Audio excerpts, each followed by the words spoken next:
আসসালামু আলাইকুম ভিউয়ার্স, চলে আসলাম আপনাদের মাঝে আরেকটি নিউ ভিডিও নিয়ে। আজকে আমি আপনাদের সাথে শেয়ার করব হোটেলের স্টাইলে পাতলা নান রুটি বা তন্দুর রুটি রেসিপি।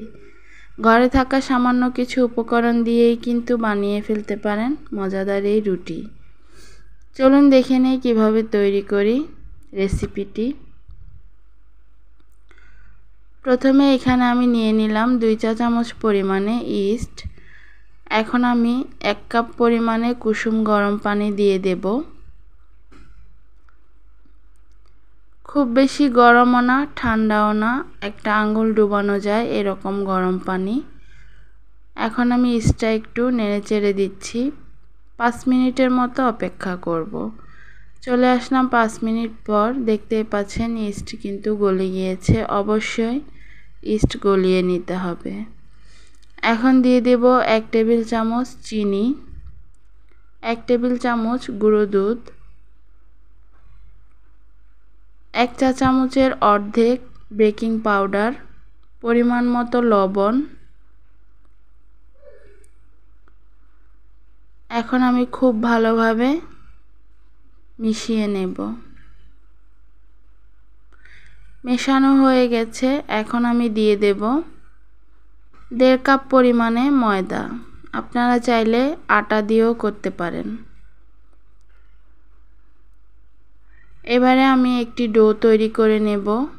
আস্তে আস্তে মেশাতে থাকব। অবশ্যই রুটি তৈরির জন্য পারফেক্ট একটি ডো করতে হবে। দেখতে থাকুন সম্পূর্ণ ভিডিওটি স্কিপ না করে। আমার ভিডিওগুলো আপনাদের ভালো লেগে থাকলে অবশ্যই আমার চ্যানেলটি সাবস্ক্রাইব করে দেবেন। পাশে থাকা বেল আইকনটি প্রেস করে দেবেন যেন আমি ভিডিও আপলোড করার সঙ্গে সঙ্গে সবার আগে আপনার কাছে নোটিফিকেশন পৌঁছে যায়। আমার রেসিপিগুলো ভালো লেগে থাকলে অবশ্যই লাইক, কমেন্ট, শেয়ার করে দিবেন যেন আগামী দিনগুলো আমি এগিয়ে যেতে পারি। এই তো দেখতেই পাচ্ছেন আমি হাতে একটু তেল নিয়ে নিয়েছি। এখন আমি হাতে খুব ভালোভাবে ডোটা মথে নেব।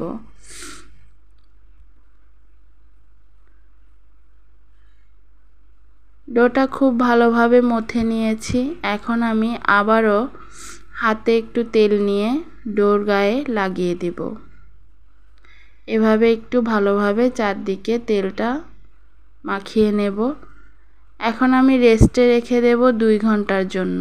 যত বেশি সময় রেস্টে রাখা যায় ততই কিন্তু রুটি সুন্দরভাবে তৈরি হবে। চলে আসলাম 2 ঘন্টা পর। দেখতে পাচ্ছেন ডো কিন্তু অনেকটাই ফুলে গিয়েছে। এখন আমি এভাবে একটু হাওয়াটা বের করে দেব। আবারও খুব সুন্দরভাবে মথে নেব। এই তো মথে নিয়েছি। এখন আমি রুটি তৈরির জন্য পরিমাণ মতো লেচি কেটে নিব। আমি এরকম সাইজ করে লেচিগুলো কেটে নেব। এখানে আমি নিয়ে নিলাম 1/2 চামচের মতো লবণ। এখন আমি সামান্য পানি দিয়ে লবণটা গুলিয়ে নেব।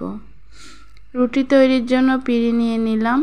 পরিমাণ মতো লেচি নিয়ে নিয়েছি। আবারও এভাবে একটু হাতে মথে নেব। এখন আমি একটি রুটি তৈরি করে নেব। যতটা সম্ভব পাতলা করে রুটিটা তৈরি করে নেব।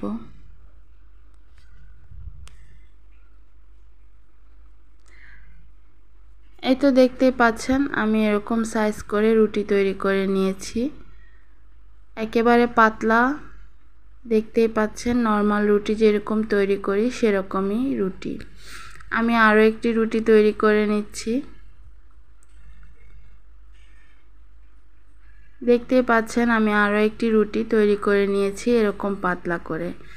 এখন আমি যে লবণ পানির মিশ্রণটা তৈরি করেছিলাম এভাবে আলতো হাতে একটু করে রুটির গায়ে লাগিয়ে দিব, খুব বেশি না। এবং এই পাশটায় আমি প্রথমে ছেঁকে নেব। চলে আসলাম চুলায়। এখন আমি এরকম একটি পাতিল নিয়ে নিয়েছি। দেখতেই পাচ্ছেন চুলার আঁচটা লো মিডিয়ামের মাঝামাঝি আছে।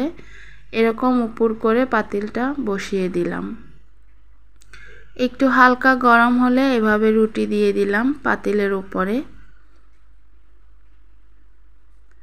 যখনই রুটিটা ফুলে উঠবে, দেখতেই পাচ্ছেন, এখন আমি এভাবে একটি খুচুন দিয়ে খুবই সাবধানে এই কাজটা করতে হবে। এভাবে উল্টে দিয়ে রুটির উপরের পাশটা ছেঁকে নেব। এভাবে ঘুরিয়ে ঘুরিয়ে ছেঁকে নিতে হবে।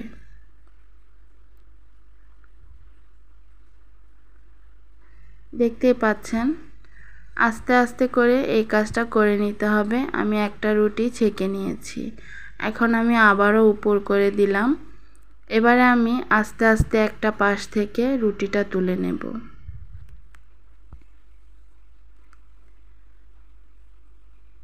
দেখতেই পাচ্ছেন রুটিটা কিন্তু অনায়াসে উঠে গেছে। একটা সাইড থেকে আস্তে আস্তে তুলে নিতে হবে। আপনাদেরকে আমি নিচের পাশটা দেখাচ্ছি কেমন হয়েছে। আমি আরও একটি রুটি দিয়ে দিলাম।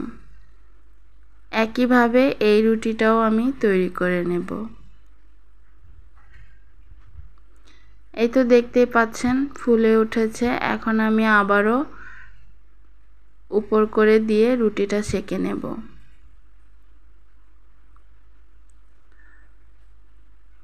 অবশ্যই চুলার আঁচটা লো মিডিয়ামের মাঝামাঝি রাখতে হবে।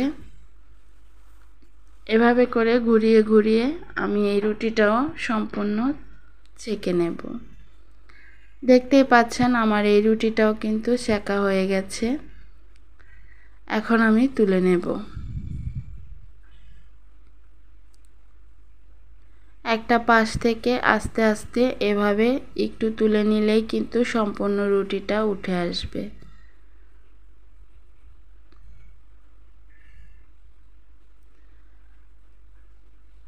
এখন আমি আপনাদেরকে নিচের অংশটা দেখাচ্ছি কেমন হয়েছে।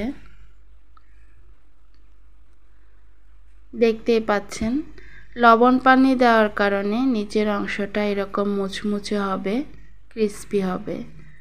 দেখতেই পাচ্ছেন একেবারে হোটেলের স্টাইলে কিন্তু তন্দুর রুটি বা পাতলা নান তৈরি হয়ে গেল। এভাবে আমি সবগুলো তৈরি করে নেব। দেখতেই পাচ্ছেন আমার রুটিগুলো কিন্তু তৈরি করা হয়ে গেছে। অবশ্যই আপনারা এভাবে ট্রাই করবেন। হাতের কাছে থাকা সামান্য কিছু উপকরণ দিয়েই কিন্তু হোটেলের স্টাইলে নান বা তন্দুর রুটি তৈরি করা যায়। আমি আপনাদেরকে একটি রুটি ছিঁড়ে দেখাবো কেমন হয়েছে ভেতরে। খুবই নরম, সফট এবং নিচের অংশটা মুচমুচে, ক্রিস্পি। দেখতেই পাচ্ছেন। আজকের মতো এখানেই বিদায়। সবাই ভালো থাকবেন। আল্লাহ হাফেজ।